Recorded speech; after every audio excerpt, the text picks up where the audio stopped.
So hello you people, welcome back to my channel. This is me Manita. नमस्ते, कैसे हैं सारे के सारे लोग। Today we will be discussing about block 4। हमने ब्लॉक 3, ब्लॉक 2, ब्लॉक 1 को कंप्लीट कर रखा है। जिन्होंने नहीं देखा प्लीज जाकर देखिए, बहुत मजेदार है। बहुत कम समय में मैंने बहुत सारे कंटेंट, बहुत सारे इंफॉर्मेशन उसमें दिए हैं।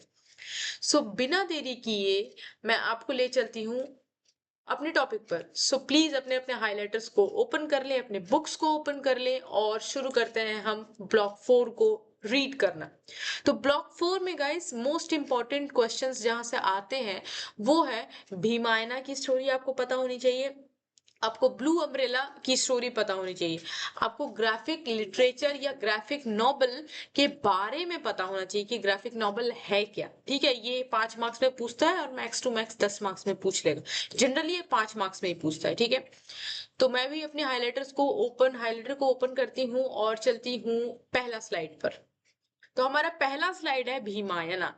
ये पहले स्लाइड में भीमायना की स्टोरी आपको पता होनी चाहिए। मैंने यहाँ पे बहुत इंपॉर्टेंट मेरा जो नोट्स था उस नोट को मैंने यहाँ पे शेयर करने की कोशिश की है, प्लीज आप समझिएगा। यहाँ पे मैंने लिखा है कि ये भीमायना की जो स्टोरी थी, इन्होंने दुर्गा व्याम जी ने और सुभाष व्याम जी ने इसको क्रिएट किया था, राइट। और इसको लिखा किसने था? एस आनंद जी ने और श्री विद्या जी ने। ठीक है, इन्होंने लिखा था। ठीक है, और तीसरी मोस्ट इंपॉर्टेंट चीज जो मैंने यहाँ पे लिखी थी कि भीमराव अंबेडकर जी जो थे वो मोहर कम्युनिटी से वो बिलोंग करते थे, राइट। तीन इंपॉर्टेंट चीज जो भीमराव अंबेडकर जी को दिल पे लगी, जो उनको हर्ट की, और उन्होंने अनटचेबिलिटी को खत्म करने की शुरुआत की। पहला एक्सपीरियंस उनको हुआ वाटर, दूसरा एक्सपीरियंस उनको हुआ शेल्टर, और तीसरा एक्सपीरियंस हुआ उनको ट्रेवल से। वाटर से कैसे हुआ गाइस? तो वाटर से ऐसा हुआ कि जब वो स्कूल गए थे, उनका नाम भीम था, स्कूल में जब वो गए थे तो स्कूल में जाते के साथ उन्हें जब बहुत प्यास लगी तो लोग वहाँ के टीचर उन्हें पीने नहीं दे रहे थे पानी, इसलिए क्योंकि वो एक अनटचेबल थे। ठीक है, तो वहां से उन्हें पहला ज्ञान मिला। दूसरा ज्ञान शेल्टर। शेल्टर मतलब वो आई थिंक वो गुजरात जा रहे थे और गुजरात जाते के समय उन्हें होटल नहीं दिया जा रहा था। क्यों? क्योंकि वो एक अनटचेबल थे। तो यहाँ मैंने शॉर्ट में लिखा हुआ भी है कि not getting any hotel due to his untouchability. तीसरा चीज ट्रेवल के केस में क्या हुआ था, उन्हें कैसे फेस करना पड़ा अनटचेबिलिटी वॉज कि वो कुछ लेबर्स के साथ थे और वो कुछ कहीं ट्रेवल कर रहे थे और उन लेबर को चोट लगा था, बट डॉक्टर उन लेबर्स का इलाज इसलिए नहीं कर रहे थे क्योंकि वो एक लो कास्ट, एक अनटचेबल थे। और गाइस यूनिट मैं एक और चीज बताना भूल गई कि यूनिट 1 जो है वो भीमायना हमने बता दी स्टोरी, इसको आप एक बार रीड कर लोगे प्रॉपर से। नेक्स्ट हमारे पास यूनिट 2 में ग्राफिक लिटरेचर के बारे में दिया है। तो यूनिट 2 में सिर्फ ग्राफिक लिटरेचर या ग्राफिक नॉवल को आपने पढ़ना है। तो यूनिट 2 को मैंने यूनिट 1 में ही मर्ज कर दिया एक्चुअली। तो ये है हमारी यूनिट 1 की पोर्शन मैंने बताई, और ये हमारे यूनिट 2 में सिर्फ हमको क्या पढ़ना है? ग्राफिक नॉवल का। तो गाइज मैं आपको ऊपर ऊपर का बता दूं, graphic novel actually is more like a comic.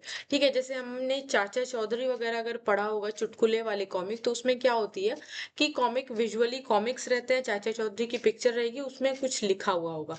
ठीक है, बट क्योंकि ये नॉवल है, क्योंकि ये एक साहित्य है, तो इसमें कुछ कुछ डीपर मीनिंग होंगे। तो ग्राफिक नॉवल मतलब वैसे साहित्य या वैसे बुक्स जिसमें विजुअल रिप्रेजेंटेशन भी हो, साथ के साथ वहां कुछ मीनिंग भी हो, और वो मीनिंग भी कैसी होनी चाहिए? वो मीनिंग होनी चाहिए डीपर मीनिंग। यही है ग्राफिक नॉवल, और इसके एक एग्जाम्पल मैंने यहाँ लिखे हैं, फन होम बाय एलिसन बेकडल। ठीक है, तो ये एक ग्राफिक नॉवल का मैंने ऊपर ऊपर का आइडिया दे दिया। अच्छा, नेक्स्ट चीज मैंने यहाँ पे हाईलाइट की है, दैट इज उन्हें वाटर से उन्हें कैसे सीख मिली अनटचेबिलिटी की। यहाँ पे मैंने लिखा हुआ भी है कि when Dalit can't have water because he was, या फिर दे वेयर लोअर कास्ट। ठीक है, फिर यहाँ पे उनका एक्सपीरियंस कि Bhim was in the school but didn't get water when he was thirsty। तो यहाँ से भी एक अनटचेबिलिटी की उन्हें एक्सपीरियंस मिली। नेक्स्ट हमारे पास आता है शेल्टर। शेल्टर से जो जो मैंने डिस्कस अभी थोड़ी देर पहले, जो जो मैंने स्टार्टिंग में डिस्कस किया, वही सारी चीजें लिखी हुई है, आप एक बार पढ़ लोगे। ठीक है, नेक्स्ट चीज हमारे पास आती है ट्रेवल। ट्रेवल का भी मैंने यहाँ पे प्रॉपर एक हाईलाइट कर दिया है, प्लीज आप इसको जाके गो थ्रू कर लोगे। ठीक है, यहाँ पे एक पॉइंट यहाँ पे है कि उन्होंने औरतों के बारे में भी, औरतों के हक के बारे में भी, उनके इक्वलिटी के बारे में भी उन्होंने बात करी थी। इसीलिए बाद में अंबेडकर जी की जो बातें थी अनटचेबिलिटी को लेकर, जो खत्म करने की जो सोच थी, वो लोगों को पसंद आने लगी। ठीक है, पहले उन्होंने एक्सपीरियंस किया, उसके बाद वो उस चीज पर काम करने लगे। नेक्स्ट हमारे पास आता है यूनिट 4। गाइस यूनिट 4 इंपॉर्टेंट भी है और यूनिट 4 में कुछ यूनिक चीज मैं आपको दिखाने वाली हूँ, ठीक है। तो लेट्स सी। तो सबसे पहले आपको ब्लू अम्ब्रेला जो है उसका थोड़ा सा आइडिया मैं दूंगी। उससे पहले मैं आपको एक बात बताना चाहती हूँ कि रस्किन बॉन्ड जी जो है वो लैंडौर से बिलोंग करते हैं, जो कि उत्तराखंड में एक बहुत ही खूबसूरत सिटी है, ठीक है, और बहुत प्यारा है। और यही है रस्किन बॉन्ड जी, यहाँ पे उनका घर है। मैं घर भी गई थी इनकी, मैंने घर भी देखा है इनका, ठीक है। और ये लैंडौर सिटी है जहाँ से रस्किन बॉन्ड जी का घर होते हुए जाता है। तो ये एक वो सिटी है जो मैं रेकमेंड करूंगी। ये बस एक साइड सजेशन है कि मैं रेकमेंड करूंगी कि प्लीज आप एक बार अगर हो सके तो लैंडौर जरूर घूमिएगा, बहुत ही खूबसूरत जगह है। और बिल्कुल हम जैसे बचपन में नहीं होता था कि पिक्चर बनाते थे नेचर की, कि नेचर है, बीच से सड़क निकला हुआ है, बहुत ही मतलब वॉकिंग है, पूरा सिटी वॉकिंग है और कुछ नहीं। आप यहाँ पे देख सकते हो पूरे सिटी में वॉक है, वॉक करते हुए आपको सिटी, वहां पे कोई ऑटोमोबाइल्स नहीं है, गाड़ी नहीं जा सकती है, कुछ नहीं, बस आप वॉक कर सकते हो। तो प्लीज ये एक छोटा सा रेकमेंड है मेरी तरफ से कि कभी अगर समय मिले तो जरूर जाइएगा वहां। नेक्स्ट हमारा स्लाइड आता है, वो है नोवेला क्या होती है। तो गाइज नोवेला जो होती है ना, नोवेला जो होती है एक शॉर्ट स्टोरी जो होती है, और नॉवेल, शॉर्ट स्टोरी और नॉवेल के बीच को बोलते हैं नोवेला। ना ही वो ज्यादा शॉर्ट स्टोरी है, ना ही वो एक नॉवेल जैसी लंबी है, उसके बीच में होता है नोवेला, ठीक है। मैंने यहाँ पे लिखा हुआ भी है कि ये एग्जैक्टली नॉवल भी नहीं है, ये एग्जैक्टली एक शॉर्ट स्टोरी भी नहीं है, ठीक है। यहाँ पे आप इसको थोड़ा सा रीड कर लोगे, it's not that important, but फिर भी आप रीड करना चाहो तो रीड कर सकते हो। But the important thing you have to read is blue umbrella की स्टोरी। यहाँ पे मैंने समरी लिखा हुआ है, कैरेक्टर्स लिखे हुए हैं कि विन्या नाम की एक लड़की थी, नीलू नाम की एक गाय थी, गोरी नाम की भी एक गाय थी, बिज्जू नाम उसका भाई का था, ठीक है। हालांकि रस्किन बॉन्ड जी जो थे वो उत्तराखंड में के थे, और उत्तराखंड में ज्यादातर गढ़वाल जो होता है सोसाइटी रहती है, ठीक है।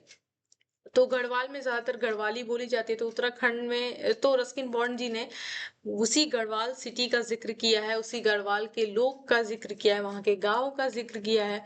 और यहाँ पे एक और चीज उन्होंने बहुत खूबसूरत बताया कि विन्या नाम की लड़की जो एक ब्लू अम्ब्रेला के पीछे थी, उसे ब्लू अम्ब्रेला बहुत खूबसूरत लगता था, बट वो किसी कारणवश बहुत ज्यादा एक जो इंसान था उसे उससे भी ज्यादा डिजायर था उस ब्लू अम्ब्रेला की, तो वो क्या करती है, वो विन्या नाम की लड़की उस अम्ब्रेला को उस इंसान को दे देती है, जबकि उस लड़की को बहुत पसंद आता है, फिर भी वो उसे दे देती है। तो इसी पर रस्किन बॉन्ड जी ने यहाँ पे एक चीज लिखी थी बहुत प्यारी।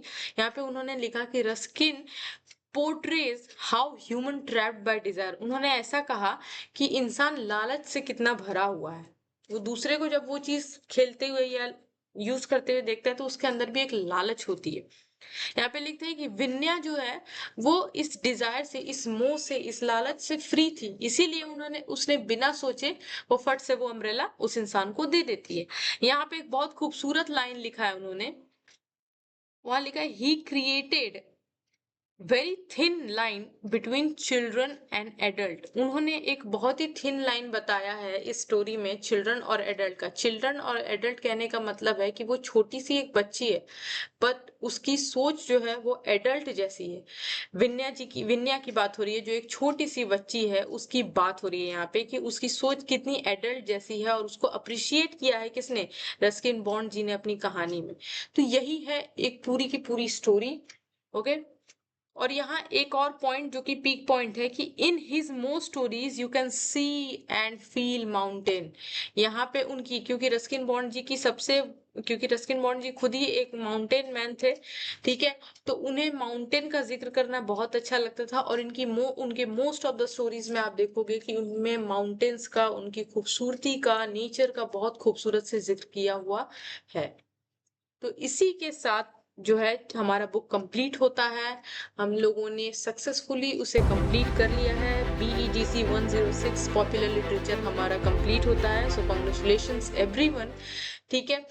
और लास्टली मैं आपको कहना चाहूंगी कि अब हम मिलेंगे नेक्स्ट बुक लेके, नेक्स्ट सब्जेक्ट को लेकर। तब तक के लिए please do like, share and subscribe to my channel, क्योंकि आपका एक सब्सक्राइब मुझे और मोटिवेट कर सकता है मेरे काम को लेकर। So thank you for the support guys. And जिन्होंने नहीं देखा है प्लीज आप जाकर के ब्लॉक 1 2 3 को विजिट जरूर करिएगा। आई होप कि आपने टिक लगा लिया हो, आई होप कि आपको समझ आ रहा हो। And this is me Manita signing off. Thank you.